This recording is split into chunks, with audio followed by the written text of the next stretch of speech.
Thank you for joining us, everybody. This is Brave New History. We're here with Rabbi Tovia Singer. Thank you for joining us. Thanks for having me. So, maybe we'll get right into it. Zechariah, and where people see Jesus in there, right? So we see like there's the branch, and the branch, obviously, it's messianic, and Jesus. I don't know how we get this part, Jesus rising. I don't know if that's in there, but Joshua and Jesus, it's really the same name. What's going on there? This is sad. This is really sad. I know it's a crazy way to start an interview, but my heart goes out to Christians because they do believe in the Bible, the Hebrew Bible, and they don't study Hebrew. So they're utterly reliant on weird translations that are very frequently corrupt. And even if a translation weren't corrupt, a translation is always a commentary, especially when translating two different families of language. In this case, um, Hebrew to English or Hebrew to Greek. It doesn't make a difference. It's a nightmare. All right, let's clear everything up. The Yehoshua found in Zechariah is a very popular fellow, but he's not Jesus. His name is Yehoshua. He could be Yeshua as well. That's a truncated name. It would be our equivalent of the name Joshua or Josh. And he was the high priest when the second temple was being built. There were two key figures who come from Babylon to the land of Israel to build the second temple during as it turns out, during that time was during the Persian Empire. So his name, the high priest, his name was Yehoshua. His father's name was Yehotzadok. Now, that name Yehotzadok probably won't mean anything to most of the viewers, but Yehotzadok's older brother is very famous, and his name is Ezra, the author of quite a number of books in the Hebrew Bible, including the book that's named after him. Ezra Nehemiah technically is one book. It's been divided, but it's the same book. So it's Yehoshua ben Yehotzadok in Zechariah chapter 6, verse 11. But let's get really nutty, if we may. What's really nutty is that in the Septuagint, in Zechariah 6, verse 11, it is rendered as Isus, which means Jesus. I'm not kidding. So this Joshua, Yehoshua, here is translated as not as Joshua in the Septuagint, but as Jesus. In fact, if you go to what's called you don't read Greek, it's not a problem. You can actually open up an English translation of the Septuagint, and which is usually called the LXE, and you'll see it's Jesus there, but it's a different word for Yehoshua in Joshua chapter 1, verse 1, which is, of course, a very different person. So Yehoshua ben Yehotzadok is not the Jesus of Christianity. They lived about 500 years apart. The context, why is a crown being put on his head? So just so everyone know. So there's a problem that arises at the time. In fact, my name, Tovia, appears in this chapter. My name, Tovia, only appears in a couple of passages in the entire Bible. This is one of the chapters. What happens is that men from Babylon bring money to Israel, kind of like what happens now is Jews from afar don't want to donate money to Israel, especially now because they're building the second temple. So the question came up: do we accept money from Brooklyn, Babylon? See, And the answer was yes, but they would take the gold and fashion into two crowns. One would go on Yehoshua ben Yehotzadok, and the other would go on the head of Zerubbabel. Zerubbabel was the partner. Zerubbabel literally means seated in Babylon. He was of the Davidic dynasty, but he was not a king. He was not a king. But he partnered with Yehoshua to build the second temple. So you have two people, Yehoshua, Ben Yosef. It's not Jesus. But if you go to the Septuagint in Zechariah 6, verse 11, it's going to say Jesus. I'm not kidding. But it'll say Jesus, the son of um, Yehotzadok. The Greek there is like a little off, so it's like It's it's a Greek transliteration.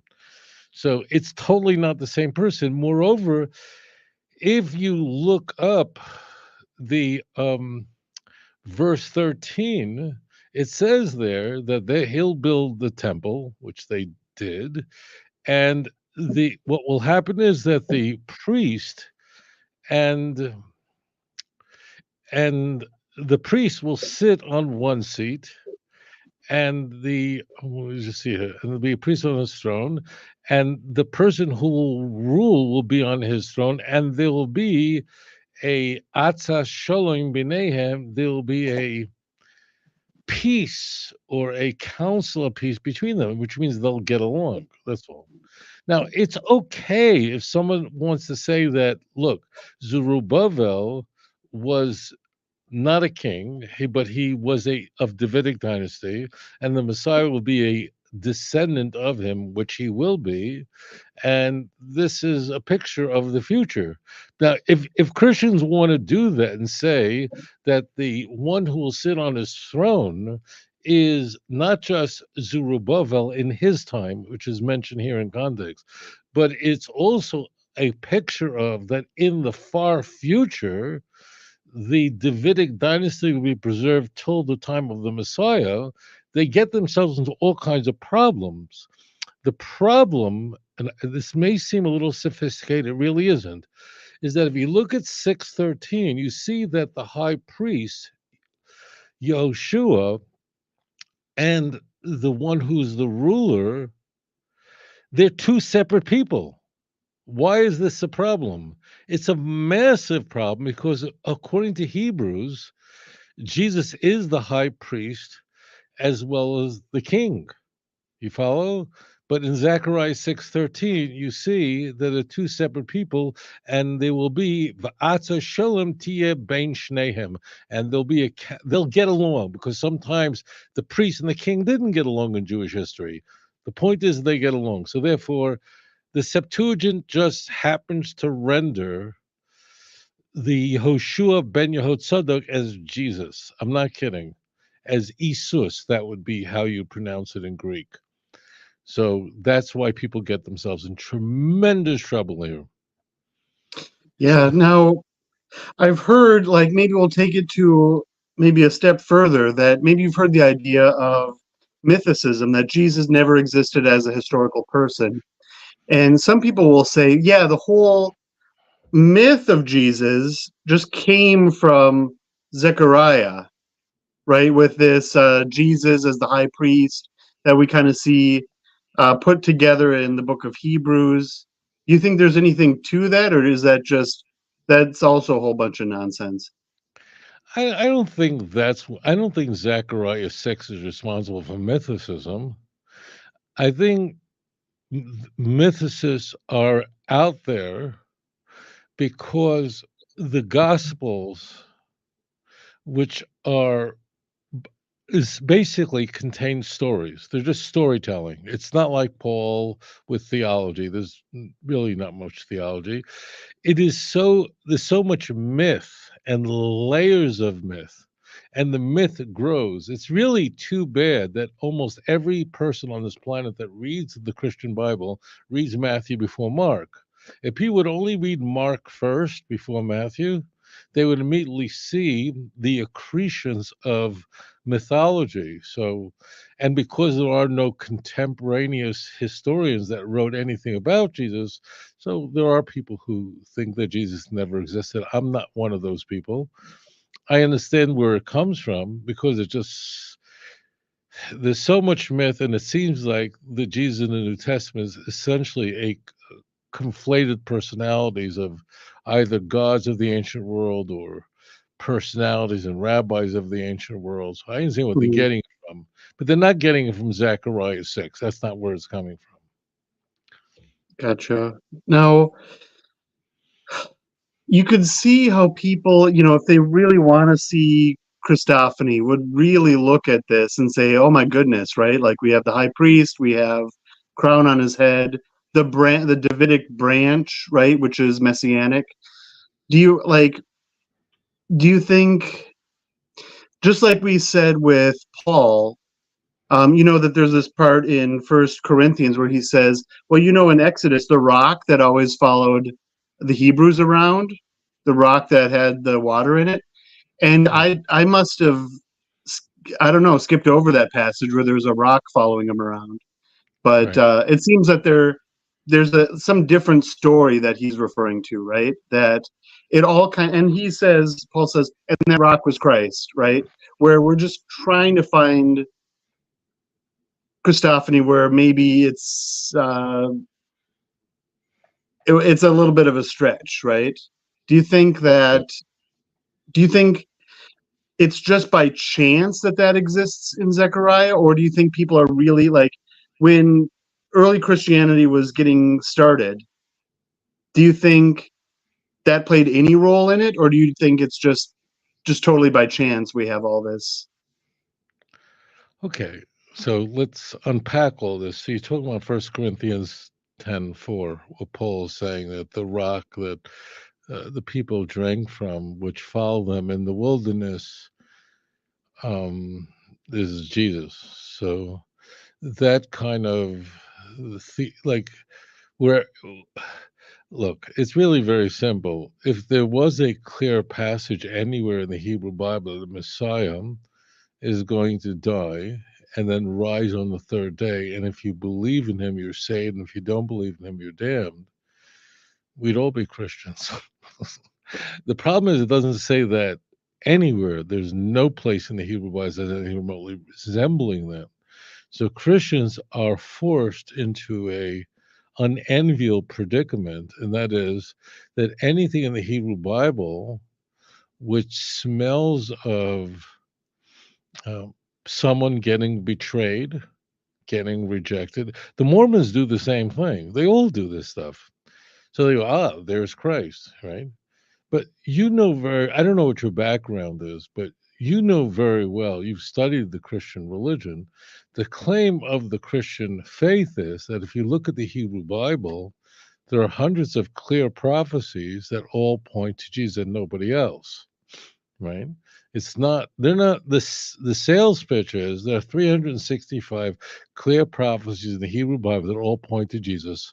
Why don't you get those scales off your eyes? Why don't you get that veil off your eyes and accept Christ right now? So people go, okay, that's a very serious claim. If there are, we'll be generous and we'll give a discount and we'll say 2/3 off. Just show me 100. No, actually, just show me 10. Show me one, just one place where it says exactly that. And the answer is it doesn't exist. So what we have is an equation which you and I learned in third grade. And that is that 365 times 0 equals 0. There are no prophecies like that. So Christians are forced to do what the Roman Catholics do, what the Mormons do, with all these different breakaways of Judaism do is they take texts that have nothing to do with what they say it has something to do with, and they say that's it. Well, if that's I agree. If you want to go with the Shroud of Turin as your best, a 14th century fake, you want to use that as your proof, fine, but just say so from the get go. There is no evidence for this, and I'm going to use a rock the existence of the Jewish people in the wilderness. Interesting, we're having this conversation on Passover. was the existence of the Jewish people in the wilderness for 40 years was utterly miraculous.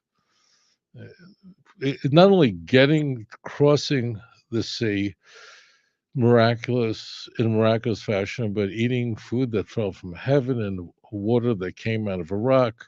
It was all a miraculous experience. If you want to say that's Jesus, just admit that's your best proof. Zechariah 6 is simply misunderstood. Why?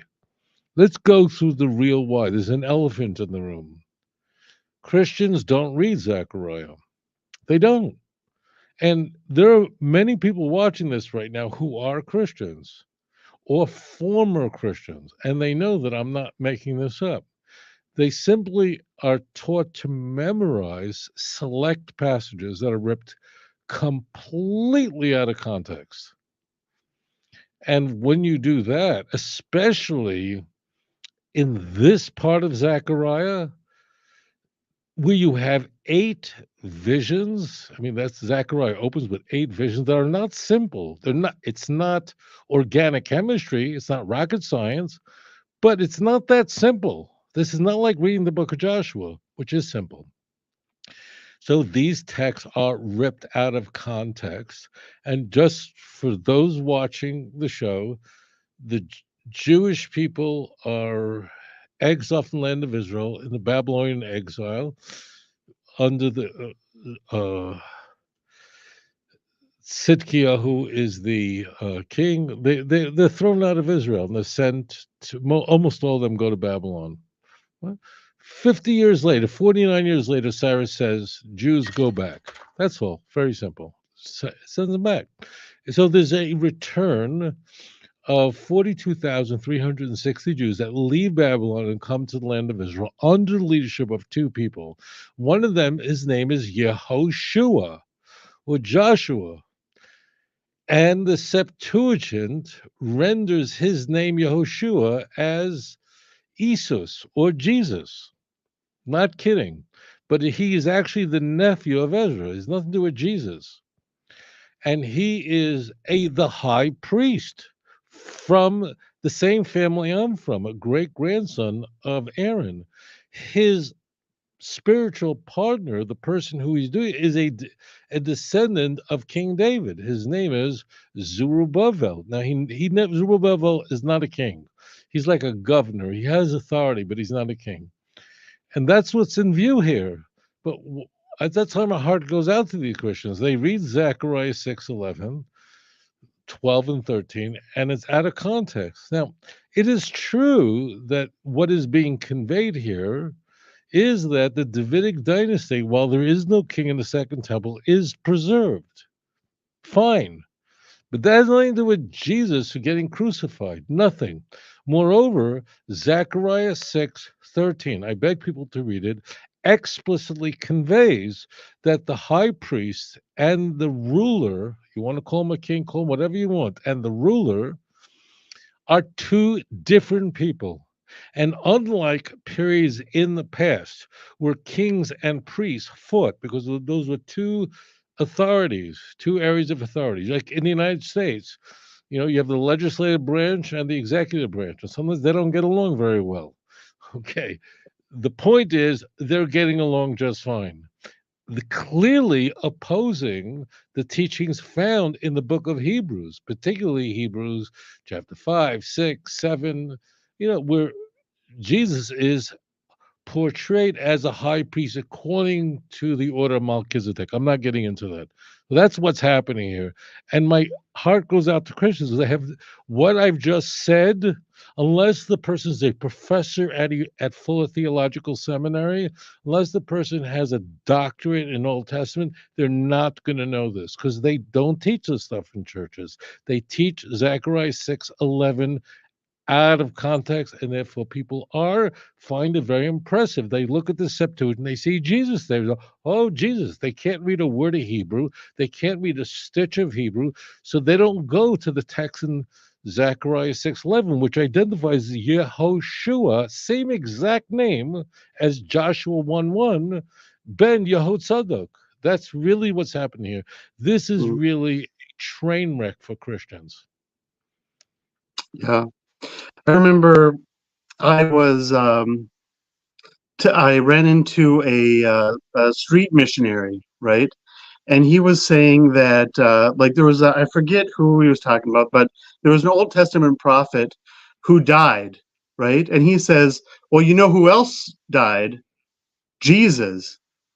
Right? As if that's like foretell like there. I mean, that all the prophets they're a long time ago. Of course, they passed away, right? But it's kind of funny, like to find any way in that you can, right? Like, so the prophets died, Jesus died. So what more proof do you need, right? What happened to Joseph Smith? Did he die of Alzheimer's in a nursing home? No. He not only died, he was killed. This 19th century prophet, a guy who meets the angel Moroni in upstate New York, has visions of him in the early 19th century. He's killed. All right. You don't think at Brigham Young, where they have which is an excellent university, where they have an excellent apologetics debate team. They really are. They're big. You don't think they have all this stuff lined up, showing you have all the claims of the Church of Jesus Christ of Latter Day Saints? You don't think they have the same kind of torturous apologetics? Of course they do. They do the same thing, and the evangelicals just dismiss it out of hand. You don't think the Roman Catholic Church has all of its apologetics about Mary and about the Pope? They have it too. They have it all over the place. All have it. And what the evangelicals do is they engage in this special pleading, and that is only the miracles done in the evangelical church. We only accept those. And if you happen to be a Southern Baptist, we don't accept the ones that are coming from the charismatic movement. We don't accept those from Assemblies of God. Those miracles don't count, only ours. And we don't accept the visions of Mary that happen daily in Sao Paulo and and the Philippines. And somehow Mary only appears to old ladies every day in Catholic countries where people are predisposed to believing in Mary. Like somehow Mary can't get into Kuwait or Saudi Arabia. She can only get into Catholic countries where people are already predisposed. She can't get a visa. This is all very transparent. So they're all engaging in this. So what they're doing is the advertisement is this, right? And it's what they tell you when you see an ad and they're offering something that's too good to be true, it probably is too good to be true, right? And then you try to order it, and no, it's not what's advertised. Mhm. That's exactly what's happening here. This is not complicated. We all deal with this in the retail world. We're told that there's this amazing deal, right? And you go down to the car dealership and then you're told, well, it's not what we told you, it's something else. And you get upset. Sometimes you call it the Better Business Bureau. That's what the church is doing. They're claiming this, which is a fantastic claim. Doesn't mean it's not true, but you better produce it. And then when you come in, you say, oh, Joseph was rejected by his brothers. Great. What is that? Jesus. It's a picture. It's like this is photographic theology. It's silly. And they all do it, but they dismiss everybody else's typology except for their own. That's not what we were sold on. So that's the deal. People were killed. Yeah, they were killed. Of course they were killed. What does that have to do with Jesus? Yeah, yeah. And one other thing I'd like to go into, kind of on the same lines as Seder, Passover, is we have the Eucharist, right, which Mm. commemorates Jesus in a meal, right? And Seder we have Hillel. And do you think? Part of me wonders, and maybe this is just crazy talk, probably is, but do you wonder if that influenced Christianity? That where we have to where we mention Hillel in the Seder, we got to mention Jesus in the Eucharist. Do you think there's any connection there, or do we know when Hillel was first? Let's just stop. There's no connection at all. This is how people get doctorates in university, and that is you have to write a dissertation, and a dissertation has to be something new and novel, right? So people come up with this stuff. It has nothing to do with Hillel and the Christian Eucharist, which we find not only in all four Gospels, but you find in in First Corinthians 11, has nothing to do with Hillel. It has to do with misappropriating striking features of a Passover Seder, namely drinking wine, eating the matzah, right? And then using that in the way that so many other religions did in the Levant and well beyond, and that's ritual cannibalism.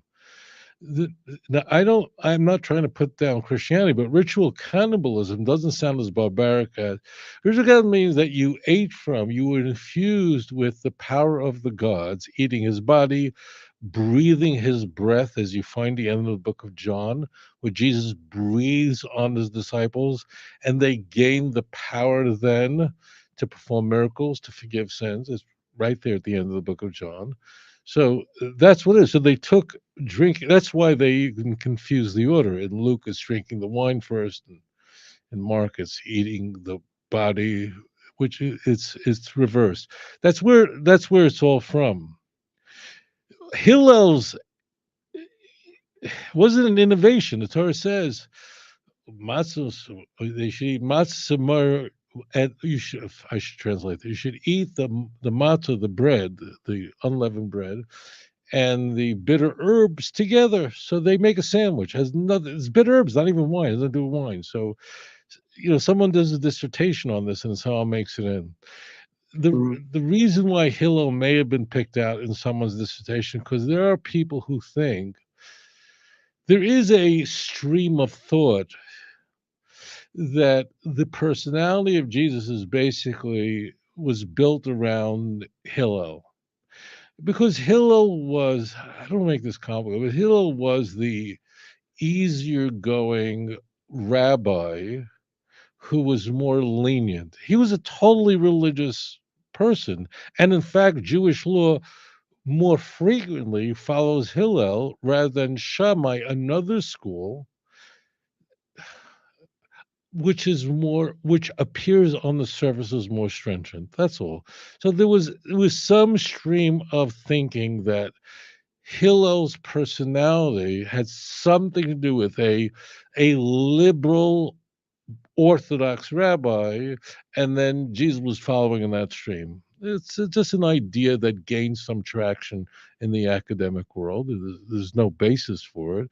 And Hillel, the innovation of Hillel is it says that you should eat the matzah, the unleavened bread, with maror, the bitter herbs, together. So what does that have to do with the Eucharist? It has nothing to do with it. The Eucharist is, I mean, look at John chapter 6, verse 53, 54, 55, 56. Drink this is my blood. Uh, Eat this, the bread, this is my body. It's very simple. In Luke, strikingly, it was given for you. In Luke did not hold to the theology that Jesus died for your sins as a ransom. So half of Luke 22:19 and all 22:20 in Luke, which is the Eucharist, is a later interpolation. Luke would not buy into this. He didn't want any part of this. That's all it is. So what they're doing is they're taking something from a very ancient tradition. It's not that eating matzah is in the Bible. Eating unleavened bread is in the Torah, right? Drinking wine, I'm not going to go into why, but we drink wine because a grape is very important. For whatever, I don't want to go off the rails here. So on every Sabbath and festival, we are makadesh, we sanctify it with wine. Grapes are very important because the grape, like bread, like wheat, only the wheat, the kernel, has value, but the chaff has no value. Like grapes, only the grape has value. The grapevine is worthless. There's nothing you can do with it. You can't, it's not like olive wood. I don't want to get complicated. That's all we're doing. So what happens is Paul. So the earliest source we have for this is Paul in 1 Corinthians 11, written in the mid-50s. Paul is taking that from an earlier source. But if Jesus was crucified in the year 30, I don't know, let's just say 30. So 1 Corinthians is written a quarter of a century later. People guess at when did this ritual cannibalism, when did the Eucharist slip into the church? We don't know, but it was before Paul. It was somewhere in that quarter of a century. Who knows? Okay. So the intersection with Hillel is completely torturous, and people look. Albert Schweitzer in the early 20th century, a very bright man, really, probably the most brilliant mind. If you want to call him a Christian, you can't. The church wasn't so happy with his beliefs about Jesus, but he was a very smart guy. And he reviews all the views about who the historical Jesus was and what his views are. And his understanding would shape the way Christian scholars would view the historical Jesus. And just as a point, it is this quest for the historical Jesus is what almost all New Testament scholars are consumed with. While we can know who the historical Paul was, or many things about the historical Paul, it's very difficult to know who the historical Jesus really was. You have to come up with presuppositions about who he was in order to figure out what part of the New Testament, if any part of it, is really historical, right? As you look at the Christian Bible, and we'll say, okay, some of these things might have actually happened, right? Certainly there are historical figures in the New Testament that are very much Pontius Pilate really existed, but how do you do that? How do you figure that out? What methodology do you use? Do you use a methodology of dissimilarity, of embarrassment? It's very hard to with Jesus because we don't know what would be embarrassing. With Paul, we do, but with Jesus, so you need a using geometry, you need a postulate, something axiomatic that we all agree on about the real Jesus, right? The easiest way to do that is to say that he was an Orthodox Jew. In all likelihood, he was, but I don't know that. If you say that he was an Orthodox Jew from the northern Galilee, so then you can look at texts in the Gospels and say whatever is simultaneous or embarrassing, those things could more likely be historical. But it's a very it's a very difficult process, very difficult in my view. There are some New Testament scholars who say no, we can nail this down. I understand. I understand why they think that the historical Jesus was Orthodox. By the way, the word Orthodox is only just a few centuries old. Pharisee is Orthodox Jew. It's the same thing. Believe the exact same thing. And it was like today when I say to you, religious Jew, what are you thinking of? Right? You are Mhm. thinking of an Orthodox Jew, right? You're thinking of a guy who has a covering on his head like me, or even a black hat. That's who everyone's thinking of. It doesn't mean that there is no Jew who goes to a conservative temple who's not religious. I'm not saying that at all. I'm just saying when we think of religious Jew, we think of Orthodox Jews, right? And that's the dominant sect of Judaism that's unchanging. That's the same deal in the time that we really know. We have a lot of sources of that, famously Josephus. So therefore, it's logical given text. We have Matthew 23. We have a lot of texts that would indicate that would be consistent with the notion that the historical Jesus emerged from a a Pharisaic background, and Paul, and basically everybody, or else none of it would make any sense. Will be very Yeah, difficult to. yeah, yeah, absolutely. So, yeah, any maybe we'll wind down here. Thank you so much. Was there any final thoughts that we didn't get to touch on that you'd like to touch I, on? I'll touch on something that's not related to this, but that it's Passover. And we talk a lot about Christianity and its mythology.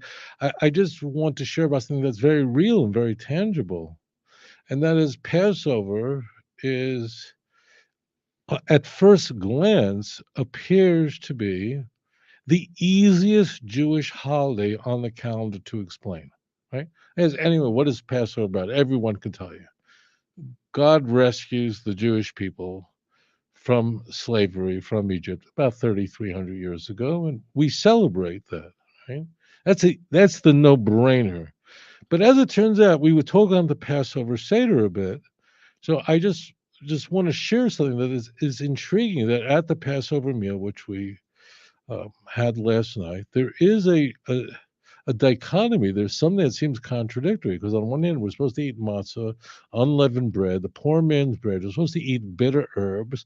We dip things in salt water to remind us of the tears in Egypt, the bitter herbs, the bitterness of Egypt, and so on. And then on the other hand, we recline like rich people do. We dip, which is something the wealthy do. Poor people are not dipping in salad dressing. They're happy to get their hands on anything. And so people get so caught up in the scholarship on Christianity, they forget what's really going on here, what comes into view in Exodus 12, for example. In the Jewish view, in order for you to appreciate freedom, you first have to experience slavery. You first have to experience vicissitudes. And we frequently see that people who are born to wealthy families that never had the challenges of average, ordinary people don't appreciate the wealth and luxury and freedom that they enjoy.